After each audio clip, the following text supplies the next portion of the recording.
Bueno, acá tenemos una fuente de alimentación, ¿sí? Básica. Tenemos, este era el símbolo de qué? De un transformador. ¿Qué características tenía ese transformador? Que tenía una relación de transformación de 8 a 1. ¿Qué quiere decir eso? Que si yo acá tengo 220 volt en el primario, en el secundario voy a tener un octavo de ese voltaje por esta relación de transformación. Tengo un diodo, ¿sí? Por lo tanto estoy hablando de un rectificador de media onda, y tengo un capacitor. Bueno, y la fuente además tengo una carga, que en este caso es una resistencia. Bueno, acá la pregunta dice, ¿cuál es la tensión continua de salida y el rizado del circuito de la figura? Y dibujar la forma de onda de la salida. ¿Qué quiere decir todo eso? Yo tengo que hacer toda una serie de cálculos para llegar a saber cuál va a ser el voltaje de salida, o sea, cuál es la corriente, digamos, el voltaje que voy a tener disponible en la carga, o sea, en esta resistencia de acá, y con qué rizado. El rizado era, después de filtrada la onda, quedaba todavía una pequeña señal de corriente alterna, vamos a decir como un ruido, ¿sí? Ese ruido sí era el remanente que quedaba del filtrado y se llama rizado. Sí, es un voltaje de corriente alterna bastante más reducido que lo que puede llegar a ser en este punto de la salida del diodo, por ejemplo. Y bueno, después la forma de onda, vamos a ver cómo es. Bueno, vamos, ¿cuál sería el primer paso? Bueno, primero lo que ustedes tienen que encontrar, ¿sí? Sabiendo de que ese transformador tiene una relación de transformación de 8 a 1, y recordando que esa tensión que ustedes van a medir es RMS, ¿qué era una tensión RMS? Era la tensión que ustedes podían medir con el multímetro, con el tester, ¿sí? Y la que se ocupaba normalmente para los cálculos. Entonces, esa tensión RMS en el secundario va a ser un octavo de la tensión del primario. Es muy simple el cálculo, es hacer simplemente 220 dividido 8. Eso les da 27,5 aproximadamente, ¿sí? Acuérdense que por ahí las fluctuaciones que pueden ser el primario, o sea, la tensión de la red, les puede variar el voltaje del secundario. O sea que, vamos a decirlo así, si bien ustedes el cálculo lo hacen con 220, es bastante improbable que siempre tengan a la red 220. Pueden llegar a tener 190, como pueden llegar a tener 235 volts, ¿sí? Y los 8, digamos, va a ser sobre ese voltaje de entrada, o sea que esta salida en el secundario puede llegar a variar de acuerdo a cómo varía también las fluctuaciones que ustedes tienen en la red, en el voltaje de la red. Por eso, la fuente de alimentación tiene una etapa adicional que nosotros no la vemos este año, que es la estabilización y la regulación, para poder solucionar este problema. Bueno, entonces básicamente, si yo para poder encontrar el voltaje del secundario, tengo que hacer el voltaje de la entrada, que lo vamos a establecer para simplificar el cálculo en 220 volts, lo divido por 8, que es la relación de transformación de ese transformador que ustedes tienen. Bueno, el siguiente paso es encontrar la tensión pico del secundario. Recuerden que la forma de onda, ¿sí? Que era una sinusoide, el valor RMS era aproximadamente el 71% de la amplitud de esa señal. El voltaje de pico es la parte más elevada de la señal. ¿Cómo hacen eso? También no es complejo. Es, por ejemplo, hacer el voltaje del secundario, voltaje RMS del secundario, dividirlo por 0,707. Fíjense que el voltaje de pico del secundario es unos 11, más de 11 volts de lo que ustedes pueden llegar a medir con el multímetro. Este voltaje, si ustedes lo quieren encontrar o medir, necesitan un osciloscopio, ¿sí? En el osciloscopio van a tener la forma de la señal, ¿sí? Y les va a dar, van a poder encontrar este valor. Después yo lo tengo ahí, lo vamos a ver el problema. Bueno, ahora sí podemos encontrar cuál es la tensión continua en la carga. es muy básico, ¿sí? Primero tengo que hacer que el voltaje en E sub L, el voltaje V sub L, L porque es de load, de carga, es el voltaje que ustedes encontraron de pico menos 0,7. ¿Qué es 0,7? ¿Por qué le estoy restando 0,7? ¿De dónde salía ese 0,7? La cantidad de diodo. De acuerdo a la cantidad de diodos, ¿sí? En cada diodo se producía una caída de tensión. Esa caída de tensión es aproximadamente 0,7 volt. ¿Sí? Como el diodo tiene una pequeña resistencia, produce una caída de tensión y por eso yo tengo que restársela al voltaje de pico. Bueno, entonces esto es lo que voy a tener disponible en la fuente. Ya vamos a ver después en otro problema que este voltaje solamente lo tengo disponible si yo estoy hablando de una fuente que tengo una etapa de filtrado. Si no tengo la etapa de filtrado, no voy a tener este voltaje. Bueno, ahora bien, pasamos al cálculo del rizado. El rizado, recuerden que lo que le dije, que era esa pequeña onda, no senoidal, sino que es una especie de ruido, porque no es perfectamente senoidal, ¿sí? Que tengo en la carga. ¿Sí? Estoy hablando de una señal que vamos a decir que es alterna. ¿Cómo encuentro ese rizado? Tengo que primero encontrar la intensidad que yo voy a tener en la carga. ¿Sí? En este caso en la resistencia. Es muy fácil porque aplico la ley de Ohm, voy a saber el voltaje en la carga, ¿sí? Que era el anterior, ¿sí? El voltaje disponible de corriente continua, sobre la resistencia de la carga. Ahora bien, fíjense que acá me da es 38,19 dividido 10 kilo ohm. Acá para que les dé este resultado, en realidad tenemos que colocar 10.000 ohm. Recuerden que para que ustedes los resultados, por ejemplo, de esta fórmula le den en un valor determinado, yo no puedo, esto lo hice acá a propósito, no puedo dividir si las unidades no están acondicionadas. Para que la fórmula funcione, yo tengo que tener el voltaje en volt y la resistencia en ohm, ¿sí? Y el valor de la intensidad me va a dar en amper, ¿sí? Acá yo lo pasé a miliamper, o sea, lo multipliqué por 1000 porque la medición era muy chiquita, ¿sí? Estoy hablando de 3,81 miliamper, ¿sí? Que es un valor bastante bajo, por lo tanto lo pasé a miliamper. Pero recuerden siempre que en la fórmula es muy importante ser consciente de qué unidades están trabajando ustedes, porque si no les puede dar el resultado cualquier cosa.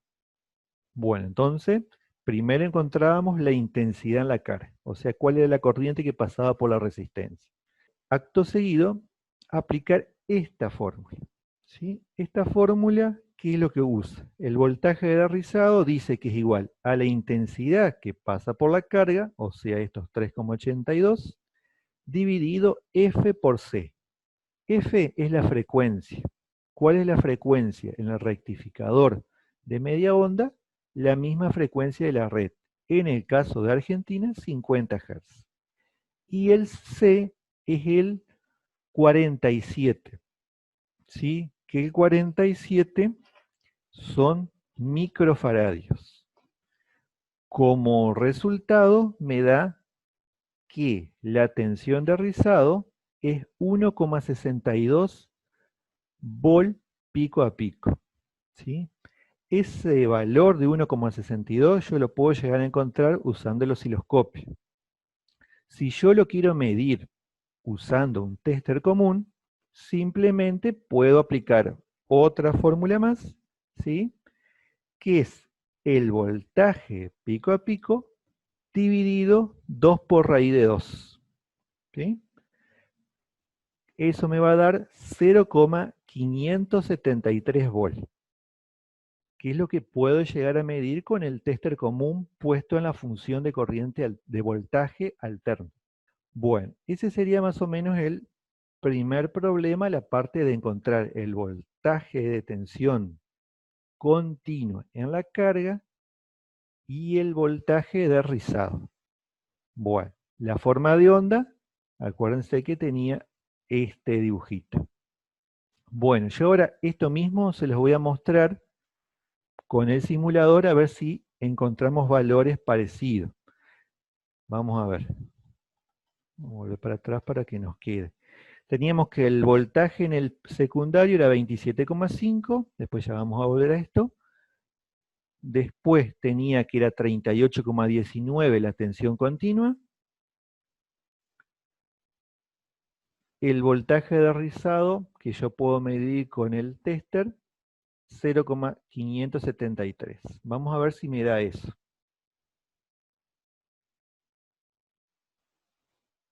Sí.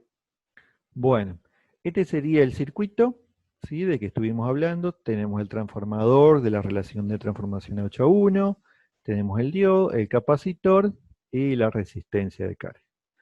Fíjese que tengo aproximadamente 200 volts en el primario. En el secundario, pues yo estoy midiendo antes del diodo, tengo los 27,5, que comparados con lo que nosotros habíamos encontrado, estábamos muy cercanos. Y en la salida, ya en la carga, ¿sí?, este está midiendo en la carga, tengo los 37,75, un valor bastante cercano, ¿sí?, a lo que puede llegar a ser de acuerdo a la fórmula.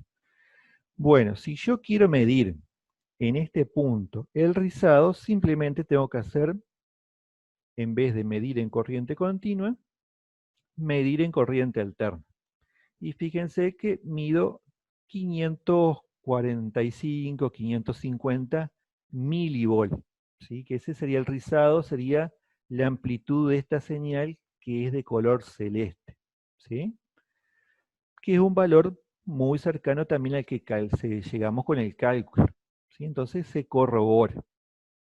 Después vamos a ver qué pasa si falla este capacitor o si fallan algunas otras cosas, ¿sí? Pero por ahora, nosotros a través de este simulador pudimos corroborar que los cálculos que hicimos antes estaban bien. En el problema medíamos 550 y acá en según fórmula nos daba 573, así que estábamos igual. Bueno, esta es la forma de onda, ya también la vimos. Bueno, ahora dice, ¿qué ocurre si en el circuito de la figura 1 el valor de la capacidad se reduce a la mitad? Si el valor de la capacidad, o sea que el capacitor, por ahí viene a la pregunta que también hacía Ariel, ¿qué pasa con ese capacitor? ¿Cómo se encontraba el valor? Si yo reduzco a la mitad, ¿sí?, el valor de la capacidad, o sea que pongo un capacitor más chico, lo que va a pasar es que el rizado, ¿sí?, se va a hacer más grande, ¿sí? O sea que en el caso anterior, que era 1,60 y tanto, si yo reduzco usando todos los otros mismos valores, si yo simplemente varío el valor del capacitor, el voltaje de rizado, o sea, esa imperfección de la onda, se va a hacer más grande. Así que la respuesta es que, en este caso, el valor del rizado se duplica.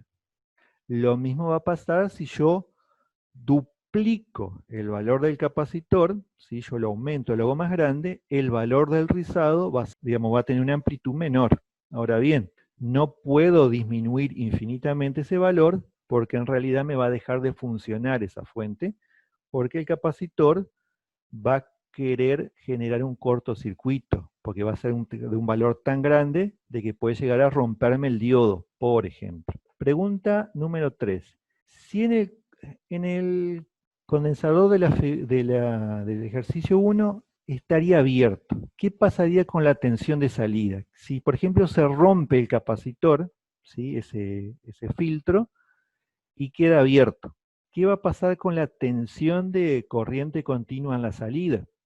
O sea que no tengo la etapa de filtrado en esa fuente, porque se anula porque está el capacitor fuera de servicio. Lo que va a pasar es que yo ya no voy a tener ese voltaje de salida que era del cercano a los 38 volts, sino que voy a tener, por ejemplo, de los 38,19 ya no los voy a tener disponible en la carga, porque tengo que usar otra forma, que era el voltaje de continua en la carga, pero cuando no tenía capacitor, que era el voltaje de pico dividido pi. O sea que voy a tener disponible de los 38,19 solamente 12,5. ¿Sí? Eso si ustedes quieren los corroboramos ahí en el simulador. Bueno, acá tienen los 30 de los 38, acá me da unos 37. Bueno, fíjense en esto acá. Yo tengo acá un pequeño interruptor por el cual yo puedo abrir el capacitor y sacarlo fuera del circuito. Bueno, de los 37 volts, si yo elimino el capacitor, efectivamente ya no tengo una señal prácticamente continua, sino que tengo una señal pulsante, ¿sí? Y si ustedes recuerdan, cuando yo usaba un multímetro en corriente continua, lo que hacía ese multímetro para medir el voltaje de corriente continua era hacer un promedio de toda la señal. Para hacer ese promedio lo que hace va sumando todos esos valores y lo divide por la cantidad de mediciones que hace, ¿sí? Para hacer un promedio. Me da solamente 12 volts, ¿sí? Entonces, una forma, si ustedes solamente tienen un tester, ¿sí?, disponible para medir una fuente de alimentación, una forma de corroborar si esa fuente de alimentación no se le rompió el capacitor, es medir cuál es el voltaje de salida en corriente continua. Si ustedes ven, por ejemplo, que hay una reducción del voltaje, o por ejemplo, si yo lo mido, miren lo que pasa si mido en corriente alterna. Si mido en corriente alterna, en vez de tener un rizado cercano a medio volt, tengo más de 14 volts. Ese es un buen diagnóstico para decir que este capacitor no está funcionando. O sea que se cortó. Es algo que puede llegar a pasar, que los capacitores con el tiempo se degradan o se ponen en cortocircuito o directamente se abren y no dejan pasar la corriente, ¿sí? Así que con el tester, si ustedes hacen este juego de medir primero en corriente continua y medir en corriente alterna, pueden verificar si este capacitor funciona o no para este tipo de fuente. Bueno, fíjese que 12 y un poquito, y acá me da 12,15, o sea que estoy dentro de los valores. Bueno, pregunta 4. ¿Qué pasa si alguien en la fuente se equivoca y conecta el capacitor electrolítico al revés? ¿Qué puede pasar? El capacitor se va a destruir. Yo les voy a mostrar un pequeño videito de qué pasa si yo el capacitor, en vez de que eran polarizados, recuerden que estos capacitores tenían la característica de ser polarizados. Si yo lo conectaba al revés, ¿qué lo que pasaba así visualmente? Bueno, este es un capacitor, ¿sí?, al cual, fíjese que esta rayita negra que tiene el capacitor acá, me indica que ese es el polo negativo, vamos a decir. Y ustedes verán que yo conecté el positivo de la fuente de alimentación y el negativo. Recuerden que estamos en corriente continua, por lo tanto no hablamos de fase y neutro, sino que hablamos de positivo y negativo. Y normalmente se van a encontrar que el color rojo está asociado en el circuito al de continua, al valor positivo, y el negro a los valores negativos o demás. Y fíjese que lo conecté y revienta por atrás y explota. Si el capacitor es más grande, pueden llegar directamente, digamos, no es necesariamente va a explotar con más intensidad o con más fuerza. Normalmente en estos capacitores más chicos, por ahí se ve el efecto, no sé si vieron todo ese humo que salió. ¿Y ustedes qué les parece que qué es lo que pasó? Y los capacitores no es como que tienen zona para cierta temperatura y cierto pico de tensión. Sí, ciertos picos de tensión, yo el capacitor lo puedo destruir por dos motivos. Va por varios, pero principalmente por dos.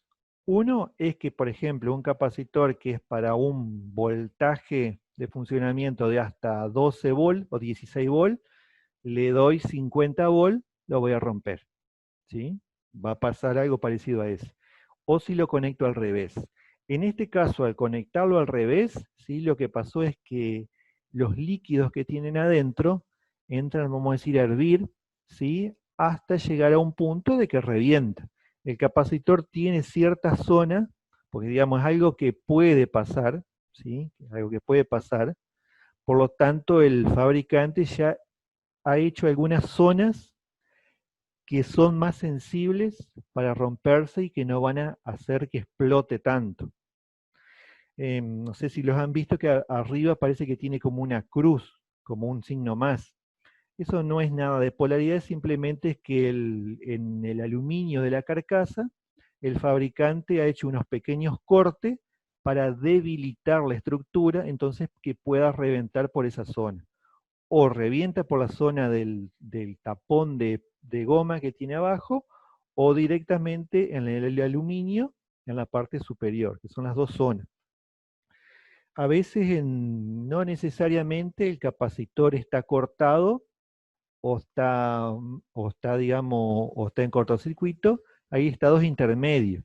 Si usted alguno de estos capacitores los ven que están como hinchaditos, o sea que tienen en vez de ser planos la parte de arriba, es como una montañita que tiene, quiere decir que ese capacitor está llegando al fin de la vida porque ya ha entrado a hincharse, ¿sí? Ese capacitor hay que cambiarlo. Es algo común que en las fuentes de alimentación de algún dispositivo electrónico, principalmente los monitores, deja de funcionar el monitor y simplemente es porque alguno de estos capacitores, digamos, llegó al fin de la vida, ¿sí? Las placas de la computadora también pasan, ¿sí? Bueno, ¿alguna pregunta hasta aquí? No. No. Más o menos se entendió. Bueno, Sí. bueno. Sí. Si quieren me faltó mostrarles en esto de acá. Acá bien nos había quedado. ¿Qué pasaba si yo reducía o si yo le daba más valor? Vamos a hacer la prueba primero, reducir la capacidad, ¿sí? Llevarlo a casi la mitad. A otra consideración. Estos capacitores no es que, por ejemplo, yo puedo encontrar cualquier valor. Vamos a darle un valor más chico. Vamos a ponerle 22. Bueno, fíjense que el rizado con el capacitor de 47 era de 500 y algo, y los valores estos de acá. Bueno, fíjense que se duplicó. Si yo bajé el valor del capacitor, se duplicó el valor de rizado, y fíjense que acá se nota que es un poquito más pronunciada los picos que se generan. Bueno, vamos a hacer el efecto inverso. Vamos a darle un valor más elevado. Vamos a poner uno de 100 microfaradios. Fíjese que ahora se redujo, ¿sí? Lo mismo si yo lo abro, por más que tenga el otro, vuelve la señal a no funcionar. Bueno, eso es más o menos lo que yo tenía para fuentes de alimentación y algunas consideraciones de posibles fallas. Bueno,